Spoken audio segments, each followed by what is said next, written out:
Hello SGD, Sacred Geometry Decoded, and this will be part 2 in this series, which is basically geometrology, how the metre, the yard, the cubit via the 1 second pendulum come together to give us lovely metrological measurement connecting to Sun, Earth, Moon and the stars and the planets as well. So in part 1 I was talking about how to create our 1 metre, which is a 1 second pendulum. That section of arc is pi over 6 metres, and how that basic geometry which emerges from there is also the geometry. So the double vesica, the triangle leading to the circle to vesica to equilateral triangle leading to the 6-point hexagon or the hexagram, which can also be seen in the seed of life. So it's about timekeeping, and also how that same geometry, I'll show in the next one. I'll go into the planets more, but that same geometry can be used to define the distances between the planets. Bode's law even predicted the existence of the asteroid belt and its location as well, and the connections that come in from there.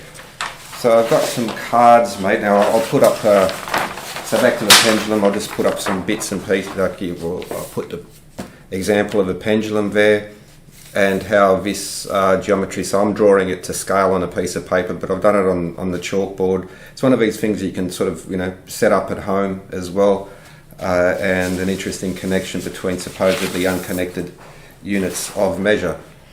So the drawing's going to be really quick and simple, because then I'll just swap over to the cards, but we have I'm going to use a construction line, and so we'll look at this double vesica, and what I've done is set my compass to 5 centimetres. So I'm going to draw a 1 metre version of this, but I'm just, because of a paper size obviously, rather than do it on the chalkboard where it's a bit more difficult drawing on the wall. So start with a vesica. Actually, so we start with a circle.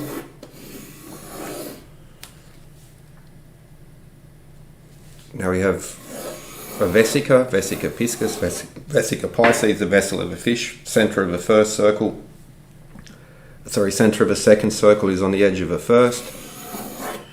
And rather than ruin the paper, I had my cat walk over it when it went through the rain. But now we have this, and I've set it so it's set at 5 centimetres, but really would be 5 times that, or 25 centimetres, because that will create. So this length is 1 metre. 1 metre, modern metre, and we've divided into 1, 2, 3. So we have 1, 2, 3, 4 sections. Now, quick review as well. Now, what you also get is the Egyptian Old Kingdom royal cubit as used in the pyramids. So now, for instance, we have, that's how it divides a circle up into 3 arcs. So we get the equilateral triangle. And if I do this up here, so we're also with these points dividing the circle up. And so since the diameter is 50 centimetres, or half a metre of each circle, each section of arc, so that is 1 Egyptian royal cubit, pi over 6 metres. That is 1 Egyptian cubit, pi over 6 metres, and that is pi over 6 metres, again an Egyptian royal cubit, the Old Kingdom, for instance, used in the pyramids. And because we also have the metre, I had a comment, but now, for instance, this gives us the base of the pyramidion found next to the red pyramid, and that gives us the height of the pyramidion found next to the red pyramid. So in other words, if we, so that's, well, I'm going to draw it even smaller now. So we have 1 metre high, and we take this circumference of that circle and we make that the base, which I'm just estimating here, of course. We have what is essentially a 7 high to 11 wide triangle in this case, which is the proportions of the Great Pyramid. Now 11 over 7 equals very close, a little squiggly, almost equals pi over 2, and so 1 metre, therefore the diameter of this is half a metre, therefore the circumference of this circle is pi over 2 metres. So the circumference of this circle is pi over 2 metres, and there we have 1 metre. So we've seen this connect. Now the pyramidion cap is a metre high and 1, 2, 3 Egyptian royal cubits at the base, and the Great Pyramid, for instance, is 440 Egyptian royal cubits by 280 Egyptian royal cubits. Now I'll try to put the link in there, because this, looking at the pyramid geometry in a different way, what we find is essentially the same knowledge, or let's not call it, let's say the same information, okay? Because it's at the very least it's information. Could purely all be coincidence, and but at the very least it has value. So when we come back to it now, what I'm really 1 metre double vesica. So that's what we'll be looking at. And how does this connect to Sun, Earth and Moon? Before we go into the stars, well, actually we'll touch on that because of a sidereal month, but before we go into the planets, and another way of looking at Bode's law through essentially the same geometry, just approaching it through the 1 metre pendulum, we have the same things going again. So we're measuring length. With that we can measure 1 second time. And alright, now let's go to the graphics.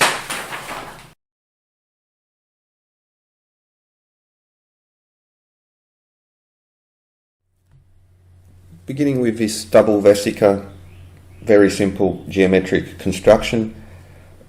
It forms a lovely pattern. It fits so nicely in with the concept of harmony of the spheres.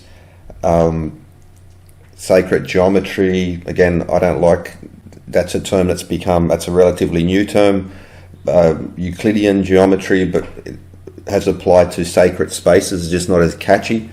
But with this very simple construction and the use of metrology or measurement, we can form a lovely pattern to, at the very least, memorize and explain, not explain in a pure form, but illustrate, let's use that term, we can illustrate certain harmonies, connections.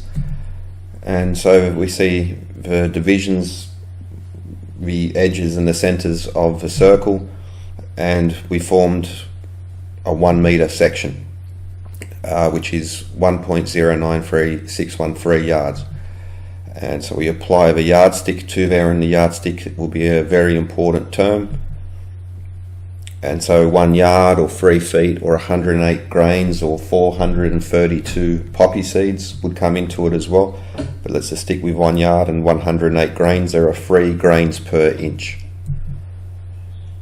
Also, each 1/3 of those circles, 1/3 of the circumference, since each of the circles has a diameter of half a metre, 50 centimetres. And the geometry itself divides these circles up into thirds. We also get, so each circle has a circumference of 3 Old Kingdom ancient Egyptian royal cubits, 0.5236 millimetres or pi over 6 metres. So we have a metre, a cubit, the Old Kingdom cubit comes directly from there. And we're also applying the yardstick because we want to show how the metre, the yard and the cubit work together, or another way to express it, because it's the metric system, the imperial and the Egyptian Old Kingdom system come together to create a very nice series of connections. So the term again, yardstick, success should be measured by your yardstick of happiness, for instance. Eisenhower, I have 1 yardstick by which I test every major problem. Cronin, we cannot measure divine providence by the yardstick of human mentality. Steve Jobs, be a yardstick of quality. But the point is that the yardstick is a term of truth and measurement, not just the literal, but how do we measure truth? How do we measure happiness? How do we measure quality? This is a term which is a nice reference as well in regards to the yardstick. But these terms go back, and especially you'll see terms like a square house, on the level, its plumb is in the plumb line. These are all very important, repeated esoteric in the artwork and so forth, but they also reference truth, a square deal, an honest deal, a plumb line that it's straight, and it's on the level as well. So these types of things, but yardstick. Now, I bring this in because Alan Green from the Barcode channel, he looked at and found this connection between the foot, the cubit, and the meter, which is essentially the same thing as the meter, the yard, and the cubit, because it's the imperial, English imperial system, which again I would say is much older than the English Empire, but the foot plus a cubit plus a meter, by exact modern definition, and using the cubit definition as pure pi over 6 meters, foot plus cubit plus meter equals 5.999 feet. That's 402 micron from 6 feet. Now, because even in the last century or so, there have been ever so slight international standard definitions, but that is 6 foot. If you were to use most methods of writing, and if you were to write this down in a paper, you'll just say 6 foot, because, for instance, we don't go on to hundreds and hundreds of digits. We tend to round down to what is applicable. And this, again, I'm just being specific here, it is 402 microns from 6 feet, which is the width of 2 adult human hairs, but it is in essence 6 feet. Because again, if you were to draw this, there are no pens or pencils that are that thin. You cannot draw a line in the sand or on a clay tablet. Only in the digital world would this, but in the real world, it's 6 feet. But that's an important measure, because man is the measure of all things, as Protagoras said. This is an ancient concept. It's in Vitruvius when they talk about symmetry of temples and temple design, that the divisions like that make up hands, feet, inches, which is width of a thumb, fingers. These are all human divisions, and this was the imperial system, the older way of dividing things up based on very natural divisions of the human body. So I grew up with metric. I love, I do like metric. It's very convenient. But in my later years, because the first time I went to work, my bosses older, they were still talking in feet and inches, and I began to understand the imperial system. And again, there's a lot of hate on the internet. We must abolish the imperial from the historical record, but I don't think they understand. There's information in the imperial system. Metric is very convenient, but don't throw the baby out with the bathwater. But so essentially, the height of a man is equal to the width from fingertip to fingertip. This is such as the famous image of Vitruvian man. But from your midpoint to the tip of your finger, ideally speaking, that's 1 yard or 3 feet. And so we see the image of Vitruvian man, and even the description by Vitruvius talking on the symmetry of temples and in the human body, and that the Romans and Greeks were using this method of creating proper symmetry, dimensions, proportions in a temple based on a human man. And even Vitruvius writes that this was what the ancients did before them. But so essentially, an idealized man is 6 feet high and 6 feet from fingertip to fingertip. So again, coming back to yard, so ideal man is 2 yards, fingertip to fingertip. That's also a fathom. 6 feet is a fathom, or 2 yards. But the fathom being an important division, the yardstick being an important division, and an important reference, a phrase that sticks with us now. And so, speaking of measurement, metrology, it's like the meter, and meter comes from metron, which is Greek for measurement, then French metri, and then the meter. And geo, as from the Greek Gaia, related to the earth, ground or land. And so in essence, geometry in Greek would mean earth measure. And that comes back to this point and what's embedded in here, and beginning with sun, earth and moon. So even you think all of the old religions, even still now in our symbology, when you see the mobile hanging above the baby and in the crib, you know, sun, earth and moon, these are just essentially, you know, they define our world in every essence, and both in the ancient and the modern world, even if let's just say the gods or spirituality have been removed from it, we still see this imagery, the classic image of the wizard with his cloak. It's the sun and the moon and all these types of images on there. You'll still see it in Harry Potter iconography, anything to do with that sphere, because it's just, you know, the sun, the moon, the earth, these are obvious points either to be part of a religion, but part of a spirituality, or just part of an iconography, tropes in popular culture as well. It's what, you know, these are our natural timekeepers, the sun and the moon as well, elements of natural timekeeping, which comes back to this concept of the pendulum, the meter, the second and the cubit, but also the concept of man. Okay, so geometry, earth measure, man is the measure of all things. Now let the earth be our yardstick, and this will follow through to the planets, but let's just begin with the earth and the moon. So using that division of the meter with this double vesica, which gives us a 1 second pendulum, let's set the yardstick to the size of the earth. 1/4 of a meter, 25 centimeters, which is built into this geometry here, turns out to be 0.273403 yards, or just to round it down, 27.3% of a yard, 27.3% of 1 yard. And we can use that to scale the moon to the earth, because the moon is 0.273 the size of the earth, or 27.3% the size of the earth, 27.3.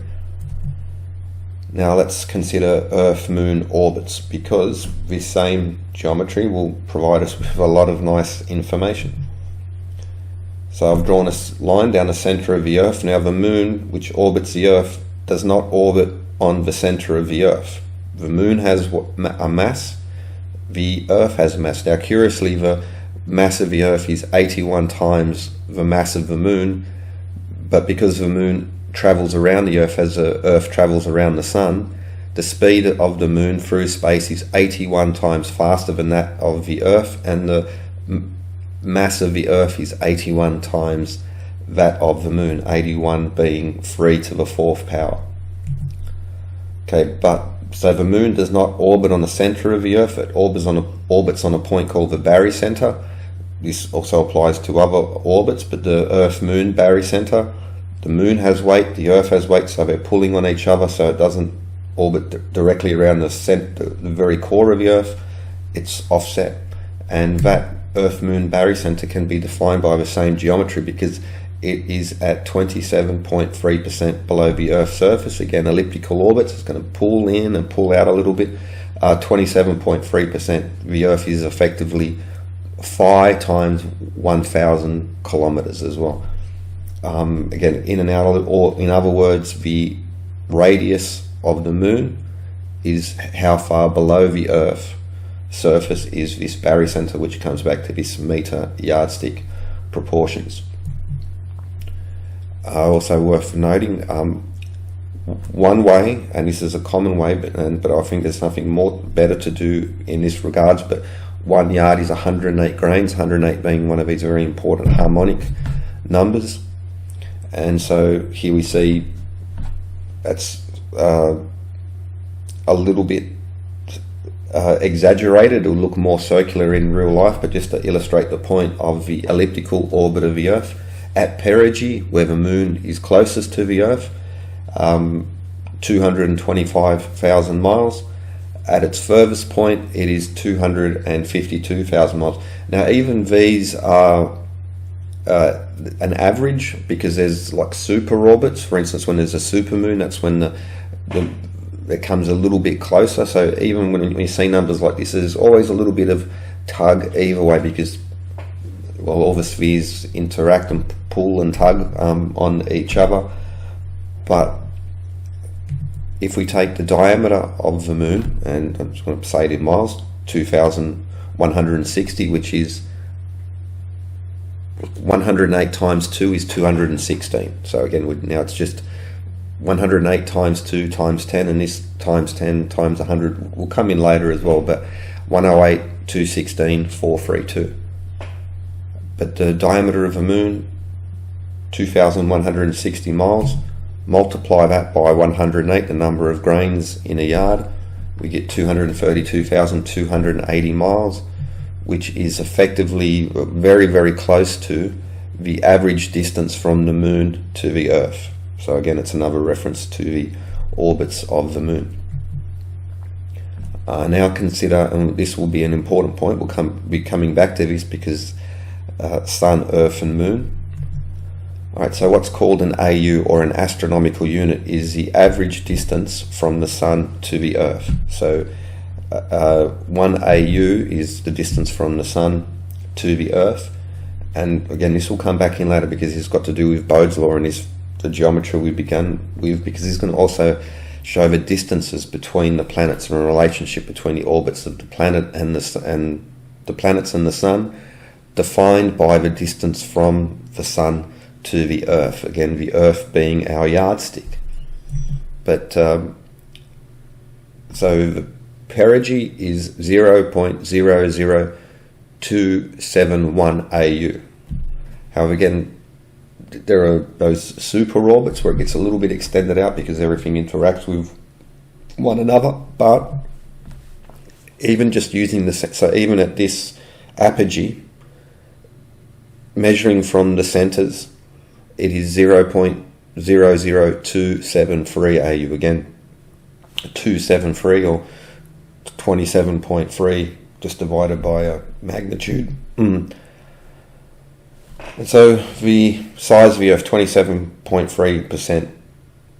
The size of the Moon, 27.3% the size of the Earth. The Earth's barycenter being 27.3% below the Earth's surface, and 1 yard, 108 grains, times the diameter of the Moon is the average distance, and it's 0.273 AU.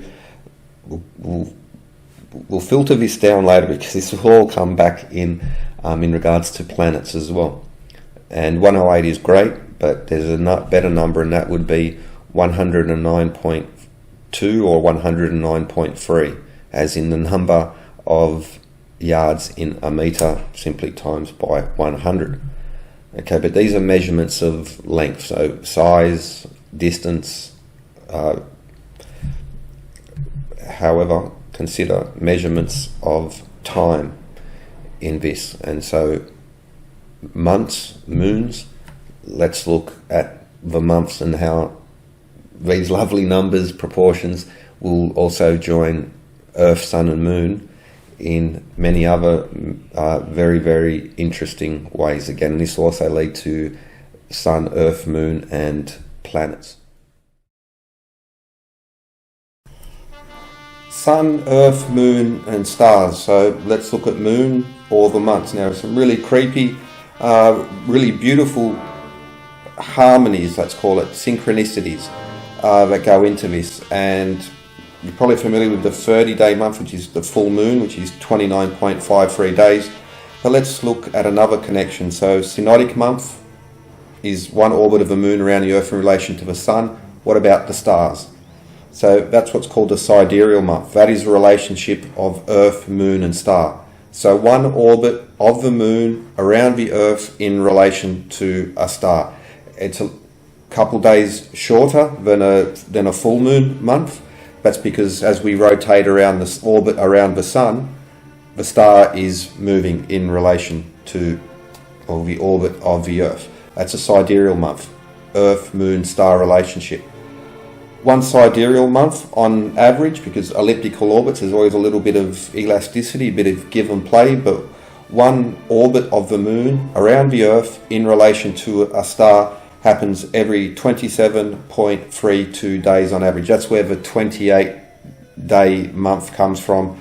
The lunar mansions, for instance, in Hindu, for instance. Now, what's interesting about that is that the moon rotates on its axis every 27.32 days. Again, slight give or take. But one moon day, 27.32 Earth days. One moon year, 27.32 days on the Earth. One moon year is an orbit around the Earth in relation to a star, just like we measure a year is one orbit around the Earth, one orbit of the Earth around the Sun in relation to a star. That's how we measure the year. And so one moon year is one orbit of the moon around the Earth in relation to a star. And it's this tidal locking, which is why the man on the moon always faces Earth. 27.3 days to go around the Earth, 27.3 days to do one orbit. Now, on average, each sidereal period, the Earth will pass through 26.99 degrees, 27 degrees on average per sidereal lunar period. However, because of the elliptical orbit, it will, during that elliptical orbit, pass through 27.3 degrees every 27.3 days of the sidereal period. And what's nice about that is that the moon is 27.3% the size of the Earth. Measures of angle, measures of time, and also a measure of distance. So we have this lovely heart, like you remember 27.3, you've learnt a lot about the relationship of Earth, Moon, and the stars. And so the synodic, the 30-day calendar month, 29.53 days to be more precise, is one orbit of the moon around the Earth in relation to the Sun.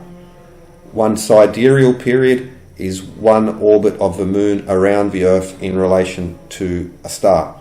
And there are 13.368 sidereal months per year. There are 13.369 or 368 synodic months per year. Number of full moons per year plus one is a number of sidereal months per year as well, and lovely little connection. So sidereal is Earth, Moon and stars.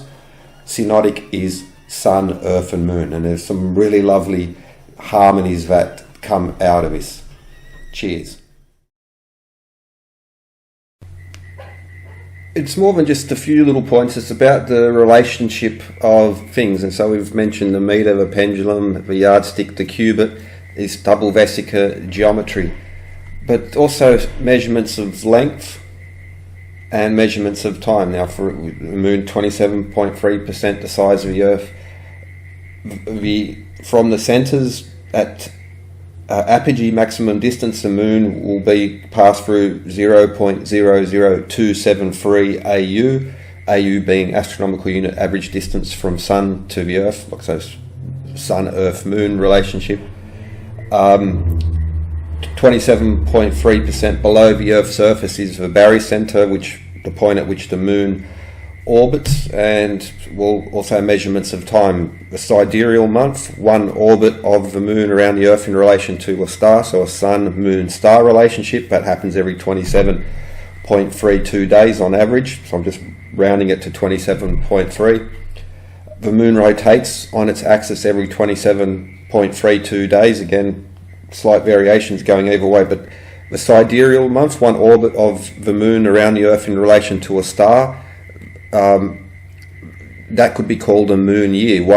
So just like it's 1 year for the Earth to orbit the Sun, it's one moon year, 27.32 days for the moon to orbit the Earth, and the moon rotates every 27.3 days, so one moon year, 27.32 days average, one moon day, 27.32 days on average. So that's why the man on the moon always faces the Earth. But so while the moon orbits the Earth is also orbiting the Sun, and during that 27.32 days, on average it will be 27, but elliptical orbits, meaning that there are points at which every 27.3 days, the Earth will travel through 27.3 degrees of the solar arc, so 360 degrees to go around once, 1 year.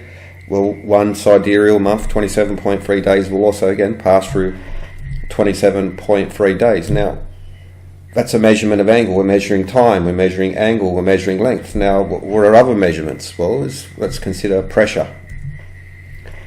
I'll try to remember to link these papers as well, but the 27.3 days and 13.6 days, so half of that, periodic oscillations in the Earth's rotation and atmospheric pressure fields due to celestial gravitational forcing. There are many papers on this, but in essence, atmospheric tides. So there's a pressure cycle of 27.3 days. This also affects the Earth's rotation rate or the length of the day. Again, there's slight changes as we move around, but this also connects to 27.3 days. So we're measuring pressure, and also another reference to time, because the length of day being time. It could also be orbital speed as well. So it could be, speed is time plus distance. Now, there's so many things. I'm just going to go through these really in brief. Now, the Schumann resonance. Now, lightning strikes. I'll try to put so there's a 27.3 day cycle of lightning, especially at round about the equator, where there's this, again, like an ebb and flow in the lightning cycle. Now, the Schumann resonance, lightning, so the ionosphere and lightning, and so you'll see 27.3 hertz is also part of this Schumann resonance cycle. So now, also worth noting that unlike the Earth or the Moon, which has a solid core, the Sun is a lump of gas. So at different rates, at different latitudes, the Sun rotates at different speeds. There are bands on there. Now, this also connects to sunspots.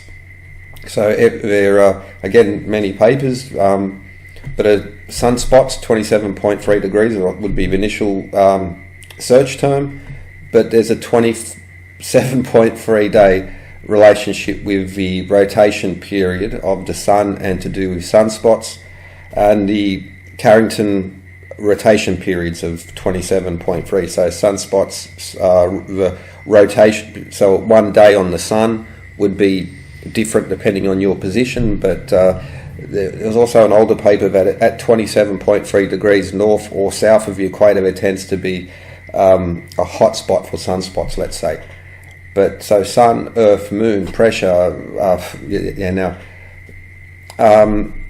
Also a relationship, so there are essentially two types of month. There's like the synodic month, which is the full moons, 29.53 days, one orbit of the moon around the Earth in relation to the Sun. And then there's a sidereal month, which is one orbit of the moon around the Earth in relation to a star. So the menstrual cycle average is the 28th to 30th days, but depending on the exact paper, but they'll give somewhere between 27.3 days to 30 days, the sidereal and the synodic month, in the average between menstrual cycles. And there have also been a few studies looking at the connection between these types of months, Sun, Earth, Moon and stars, in regards to the menstrual cycle. But also worth noting that if counted from conception, now usually pregnancy is counted from the last menstrual cycle, but if counted from conception, the average gestation period, so pregnancy, lasts 273 days. So that's a nice link in there as well. Now, and this goes to, I think, substantiate my hypothesis that astronomy was developed by men, and they thought that we must learn to count and study the moon and stars to know when to go hunting. All right, now this one will be a bit more difficult because the equatorial average temperature, because the average temperature in Antarctica is going to be very different from Cuba or somewhere like that. But what the average equatorial temperature, again, slight range, is very political, of course, as well, temperature, but depending on you're going to get around 20 degrees Celsius, which is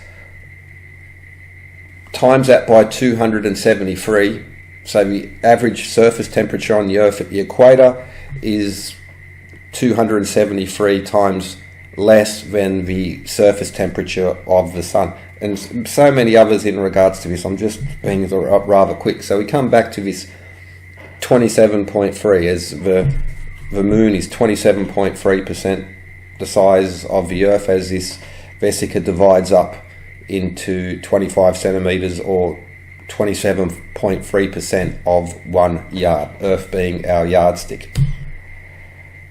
However, on that same point of measurement, so just as a yard is 108 grains, multiply the diameter of the Moon times 108, you get the distance, essentially the average distance from the Moon to the Earth. Well, 25 centimeters being 27.3 yards, it's also 29.5 to 756 grains. And I'm just going to round that off to 29.53 grains. A grain is 1/3 of an inch. This is one of the standard definitions going back centuries. Grains being a definition of measurement, but also a definition of weight. For instance, the Troy ounce, when they quote a gold price, they're specifying an ounce of gold or silver or precious metals is the Troy ounce, which is 31.1 grams, or 480 grains. Now, when they talk about gunpowder levels, I'll still describe gunpowder measured in grains, but grains being a measurement, a definition of weight, but also a definition of length. So 25 centimeters, 29.53 grains. Okay, now, so at 75 centimeters on the other side of this circle, that's 354.3307 grains. Now, why is that interesting? Think about phases of the Moon. A full moon every 29.53 days, the synodic month, one orbit of the Moon around the Earth in relation to the Sun. So Sun, Earth, Moon month. That happens every 29.53 days. And, well, there are 354.3 days in a lunar year. 12 full moons is a lunar year. So, for instance, in China, the Jewish calendar, the Islamic calendar, the use of the year being a new year, so it's like Chinese New Year is every lunar year of 12 full moons. Interestingly enough, it takes 33 years for this to come back to the same calendar point, but a lunar year, 354 and a fraction of a day, which is again described by this, it's measurements of time. A full moon every 29.53 days, 29.53 grains, measurement of time. And so synodic months, 29.53 days between full moons. The average number of synodic months per year, per solar year of 365 days, is the square root of 153, but that's something else. Anyway, 29.53 days a synodic month between full moons. One orbit of the Earth around, one orbit of the Moon around the Earth in relation to the Sun, 29.53 days. If I multiply the diameter of the Earth, so I already mentioned earlier, 108 times the diameter of the Moon is essentially the average distance from the Moon to the Earth. If I multiply 29.53 times the diameter of the Earth, I also get the distance from the Earth to the Moon. So again, orbits, measuring time, measuring length, measuring distance. So yeah, synodic month, 29.53 days, multiply diameter of the Earth, equatorial diameter, or polar diameter, you're still going to get pretty much spot on the average distance. So it's a measurement of time, but it's also a measurement of length, and again the 1 meter pendulum and the Q. Okay. But also during that time, so there'll be 12.369, give or take a 100th of a percent. So the average will be 29.1, but the Earth's orbit is elliptical, and so there will be different points where it doesn't divide up perfectly. So what you'll have is that the average is 29.1 degrees that the Earth will travel around the 360 degrees of the Sun per 29.53 days, which means that there will be occasion where the Earth will travel through 29.53 degrees of the solar arc. A measurement of angle, a measurement of length, and a measurement of time. And it might be argued that the 360 degree protractor. Compass could be, it's an arbitrary system of measurement, but for the most part these are natural systems, natural time, natural distance. Doesn't matter, you can do it in kilometers, you can do it in cubits, in miles, in jelly beans, it doesn't matter. These relationships, these are built into nature. It doesn't matter what unit of measurement you choose. So synodic month, 29.53 days, 29.53 times the Earth's diameter, distance from the Earth to the Moon, and also the Earth will pass through 29.53 degrees of the solar arc on period. So we have a measurement of time, a measurement of length, and a measurement of angle, just like with the 273 relationship between Earth, Moon and stars, and also, as we saw, with the Sun and these other features. And just to quickly remind you, the Moon, 27.3% the size of the Earth. The barycenter, so the Moon orbits 27.3% below the Earth's surface. We have a measurement of length and a measurement of time. Also so at apogee, 0.00273 AU, astronomical unit, average distance from Sun to Earth. So again, Sun, Earth, Moon. Measurement of time, the sidereal month, 27.3 days. The Moon rotates, so a moon year, 27.3 days. The Moon rotates on its axis every 27.3. Again, you can slight variations because things change and it's an elliptical nature of things. But so one moon day is the same with the length of one moon year, while the man on the Moon faces the Earth, and during that 27.3 day periods, on occasions, because of the elliptical orbit, the Earth will also pass through 27.3 degrees. So a measurement of angle, Sun, Earth, Moon, and also the stars, because a sidereal month is a relationship of one orbit of the Moon around the Earth in relation to a star. So this synodic month, 29.53 days, sidereal month, 27.3 days. So on average there are 12.36, I'm just going to round it off, 12.369 full moons per year, and there are 13.369 sidereal months per year. So it's against one of these really curious relationships of +1. For instance, in the golden ratio and Euler's number, and it's a very common, very interesting point about that. And of course this is still yet something of an intro, because we're going to go into, well, there's more to do with Sun, Earth and Moon, but also with the proportions which we got from that original geometry, the measurements related to the meter and the yard, and the distances between planets as well.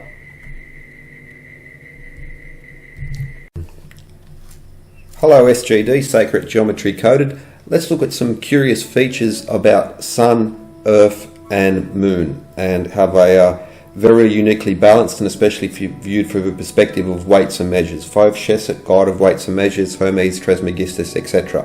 The synodic month, that lasts 29.53 days on average. It is one orbit of the Moon around the Earth in relation to the Sun. The synodic month, essentially 30 days, is where we get the 30-day calendar from. Every 29.53 days on average we get a full moon. This is a natural relationship of Sun, Earth and Moon via natural time. So you can argue about the clock and the hours and minutes being arbitrary, but 29.53 days is a natural relationship of time. One orbit of the Moon around the Earth using the Sun as our fixed point.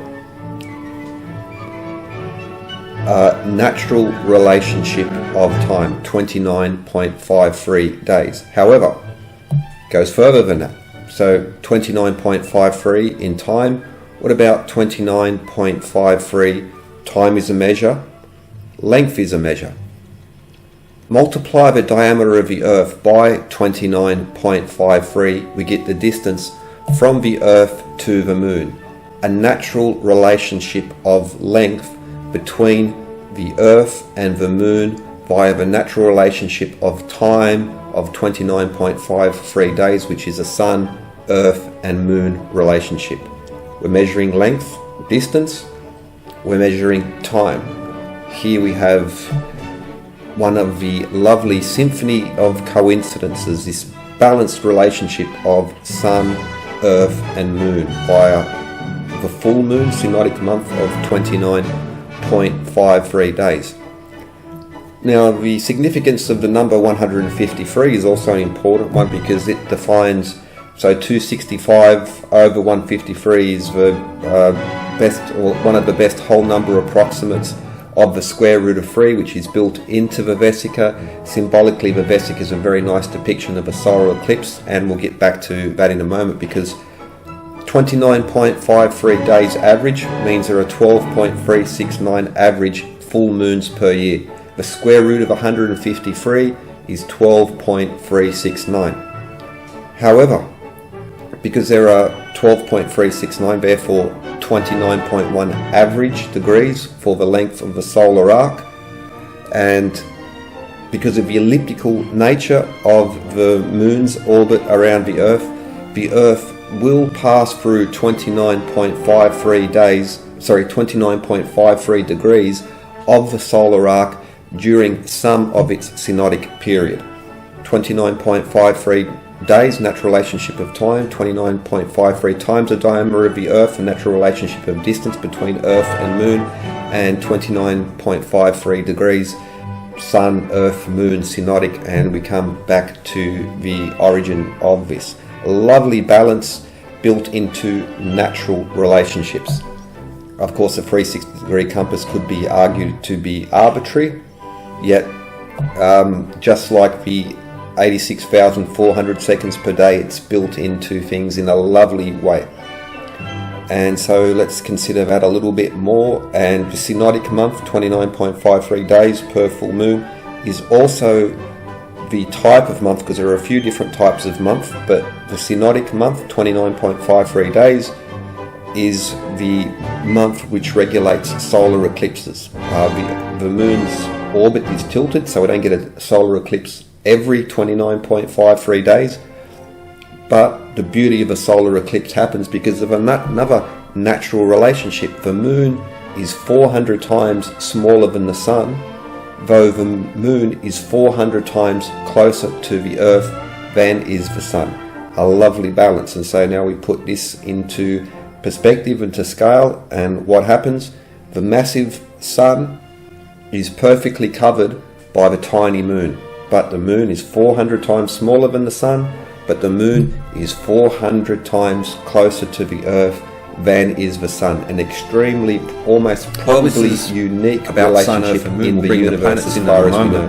The moon size compared to its orbit is freakish compared to other moons, universal, and here we have the moon motif, finely balanced, time, distance, even angles, by them natural time comes from there, and sun, Earth, and moon. They're the clocks of life as well. But if we put those, obviously that's not in scale. So the moon, 27.3% the size of the Earth, and place them on the surface of the sun.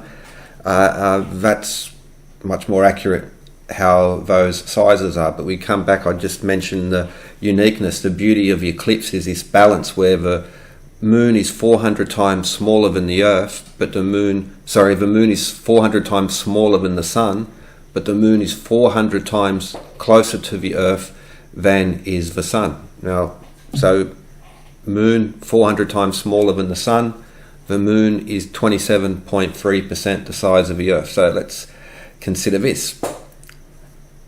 427.3%. So the moon 27.3% the size of the Earth, the moon 400 times smaller than the sun. 400 times 0.273 is 109.2. If you multiply the diameter of the moon by 109.2, you get the distance from the Earth to the moon. 108 works as well, but 109.2 or 0.3 is better, as in 1093 yards per meter. But multiply the diameter of the Earth by 109.2 or 0.3, you get the diameter of the sun. Multiply the diameter of the sun by 109.2 or 109.3, you get the distance from the sun to the Earth. Now, meter, cubit, yard, well, the equatorial circumference of the moon is 10,920 kilometers. So there's this relative size of Earth and Moon multiplied by the relative size of Sun and Moon gives you the proportion of distance between the diameter of the Moon to the Earth. The diameter of the Earth times that gives you Sun diameter times that gives you the distance from the Sun to the Earth. So these are it could be coincidence, but it is again one of these curious little facts that give you this way to memorize and to appreciate that there is this lovely balance that comes into the fact that, like, why is Earth so special? Why are we here? Why is the Earth so special? Why is it so filled with life? Well, it literally has to do with these proportions. The Goldilocks zone, for instance, we're not too close to the Sun that everything boils off. We're not so far away that everything freezes over, and even the size of the Moon is very unusual compared to any other known moon in our solar system. And the distance from the Earth to the Moon is also quite curious in regards to that fact as well. And we just have a symphony of, again, beautiful coincidence, and at the very least I think it's a lovely way to learn and memorize these things, because 400 to 400 distance and size, Sun and Moon, 27.3% size of the Moon in regards to the Earth, and that 27.3 day sidereal month, and 27.3 days the Moon rotates on its axis. And so what we have is, I think, quite lovely. And then a connection between the yard, the meter, the cubit, giving us these, again, lovely proportions, which leads into the equatorial circumference of the Earth. Equatorial circumference of the Moon in kilometers, in other words, meters as well. So Sun, Earth and Moon. Now let's look at planets.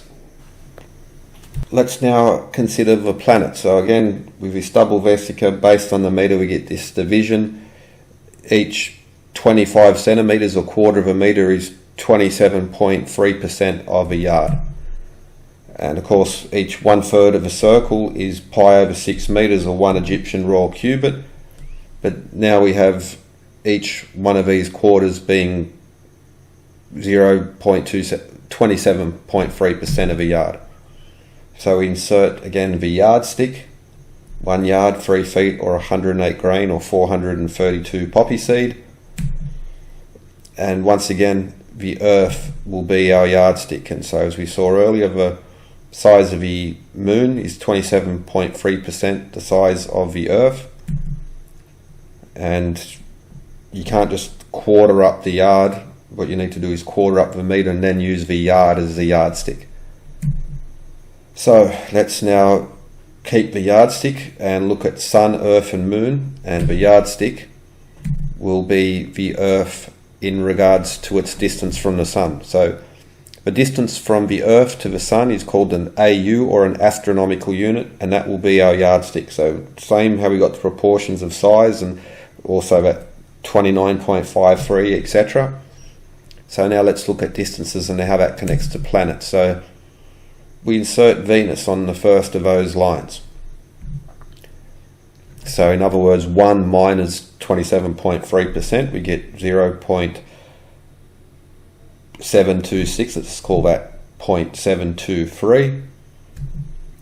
Well, again, elliptical orbits, but Venus will pass through that point. Unlike Bode's law, where Venus doesn't actually fit into the band, Venus will be the distance from the Sun to the Earth minus 27.3%. Now we insert Mercury, and once again we just take 27.3% of 1 AU away from that distance, and Venus and now Mercury pass through those points. So the Earth minus 1 AU, distance from the Sun to the Earth, minus 27.3% will give us Venus. That distance minus 27.3% will give us the distance to Mercury. So Sun, Earth, Moon, and planets. Now, Ceres. Okay, I'll insert that now. But the asteroid belt, Ceres being the largest of the objects in the asteroid belt, is 2.73 AU, and it's also 27.3% the size of the Moon. But what we've seen is Sun, Earth, Moon, and how these relationships, these proportions will give us angles, time, and distance. Now, some of those will be, you could say, arbitrary, such as in the angles, but these are natural distances. Or the 29.53 is a natural order of time, as with 27.3 days in the sidereal month, or 27.3% the Moon in regards to the Earth. And through this, bringing the metric system via the pendulum and then including the yardstick in there, well, we just get, at the very least, it's a easy way to start. Just remember this geometry, that comparison yard to the meter, and you start to get all of these things coming together. That's not even bringing in the question of, I don't like the engineered universe, because these, over the eons, the distances change. The distance from the Earth to the Moon have changed, but it's, again, I think it's a curious point that humans are here at this precise time when the relative distance from the Earth being 0.00273 AU and a 27.3 day sidereal time and all these other features are just here when humans are here to do it. In recent years, some older ideas such as Bode's law, which is pretty much forbidden in most astronomical journals, those looking for exoplanets, planets orbiting other stars, looking for the Goldilocks zone, like where the Earth is. It's just close enough to be warm, but not too far enough to be far away to be freezing. They've started to incorporate these, older kooky ideas, even such as the golden ratio, in their search to find planets on these. But at the very least, in our solar system, we have a symphony of coincidence. The solar eclipse and all these other features and these proportions that I've shown here are just here when we humans are here. And could it be, again, big question mark, that these ratios are maybe not necessary to life, but necessary to complex life? And perhaps at the origin, there are better, I think there are much more less fantastic ways to describe the origins of these weights and measures. And I'm only talking about the meter, the yard, and the cubit here. But if you're familiar with the channel, ancient weights systems, ancient other measure systems, all just come in together beautifully. And for instance, I focus on the pyramid because it's so well known and popular, but you'll also see it in ancient architecture really across the world up until the Hermetic period, and even in more modern places but architecture such as the US Capitol building, the major buildings here in Sydney, by a small group of architects. You'll always see them incorporating, by design or by accident, the heights or the widths or the depths of the building and the proportions therein. Just always come back to these things. It really is a constant. So whether it's known and there's some playbook out there, or whether it's in our DNA that these architects do these types of things, or that the ancients developed these weights and measure systems. For instance, in Old Kingdom Egypt, the copper deben was 27.3 grams, which is the same as the weight systems used in the Indus Valley civilization at the time, many centuries before they were recognized to be in contact with one another. But Sun, Earth, Moon, and stars, but also the planets. Now, I'll go a little bit further, because obviously there are more planets beyond Mercury, Venus, and the Earth. But I'll follow up in later things, because again, there's this nice pattern that also reflects architectural practices as well. Whether by design, it doesn't really, or whether by accidents, it doesn't really matter. But just by using these once you learn 27.3, 29.3, sun, earth, moon and stars, you've really learned a lot about the months, orbits, and all these other things. And back to Hermetics, Thoth, Hermes, Nuar and Phuzi, these gods of weights and measure in ancient science, and how it works together. So the origins, lost in time. Now, especially in recent years, I don't personally go for it myself, but the idea of a simulated universe or these types of things. But at the very least, like, again, I don't like it, I suppose, but there's enough curiosity, synchronicities, and things that don't quite fit into probability, and then combine that with ancient traditions and philosophies in regards to these things.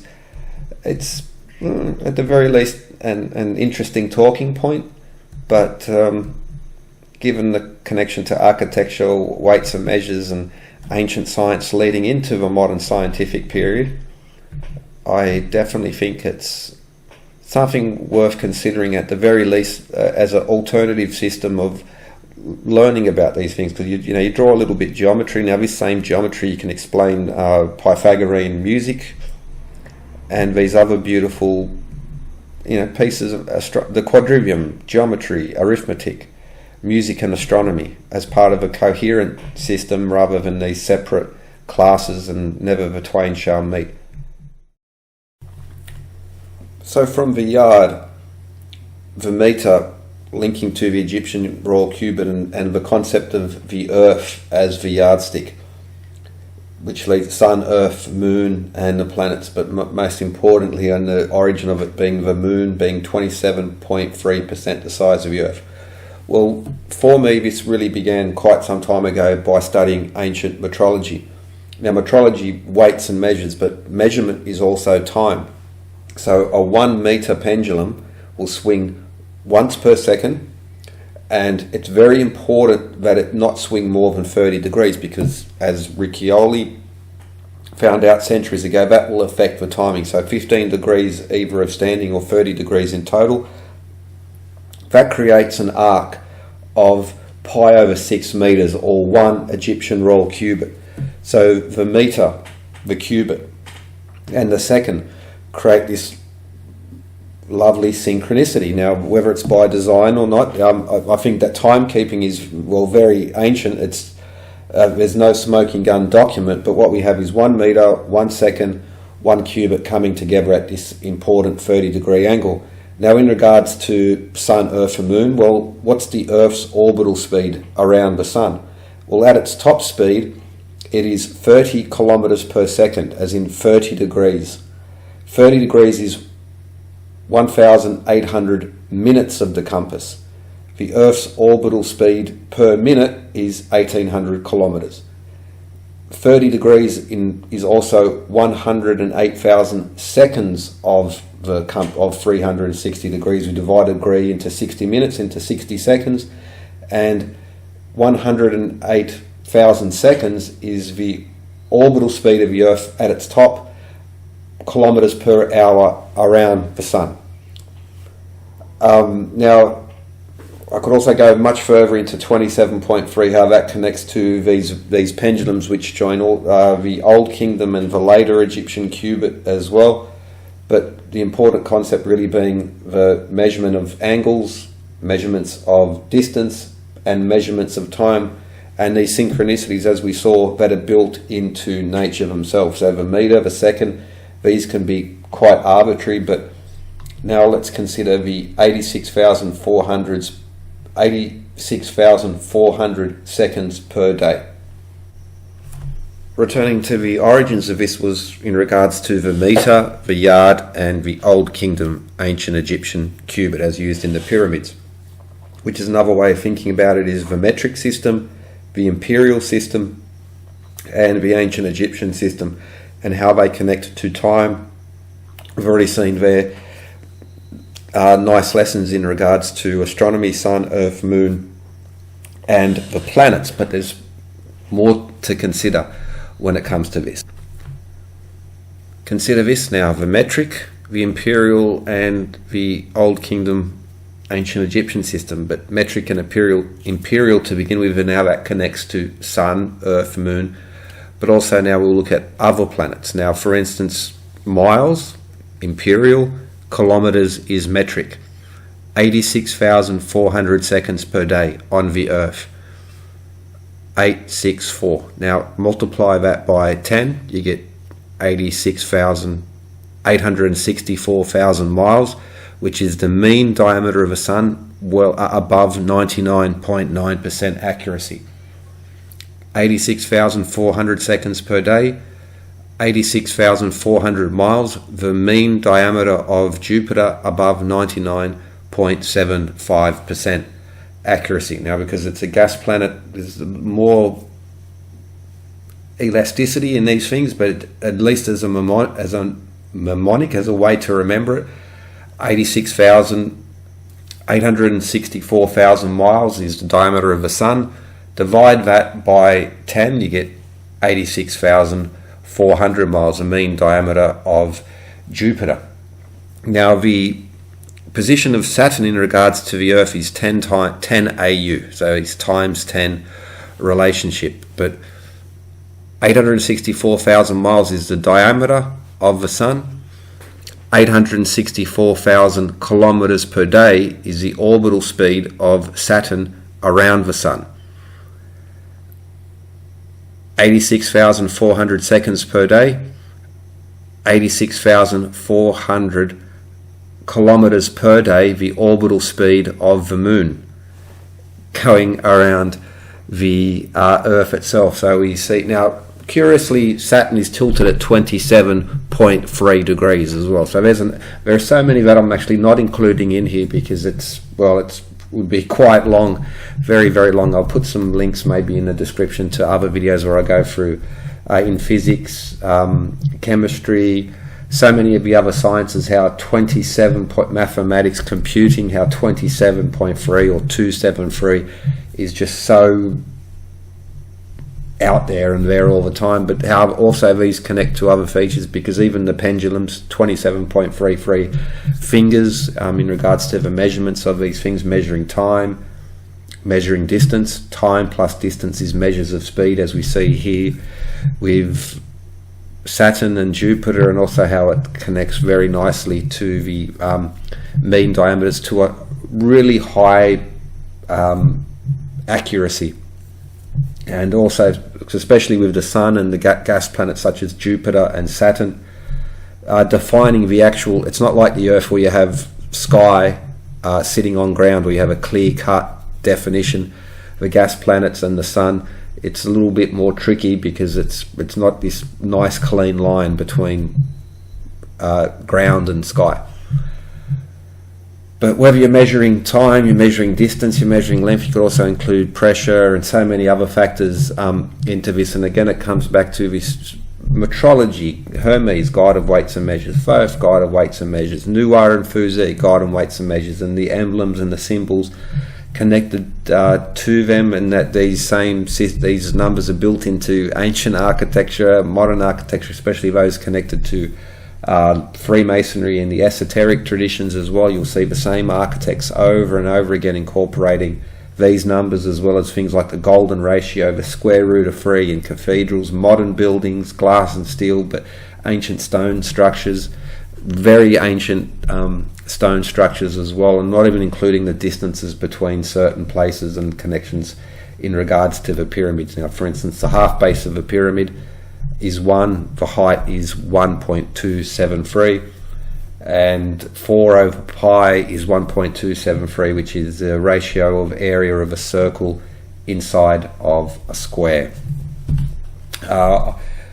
For that, I'll leave this for the moment, because again, it's smaller pieces I've covered in many other videos, and I could I'm over an hour now, and I could go much further into this. Also, geometric connections between this double vesica and the tree of life, and so many other features. But with that, SGD, hope you enjoyed. Measure, measure, and the truth shall set you free.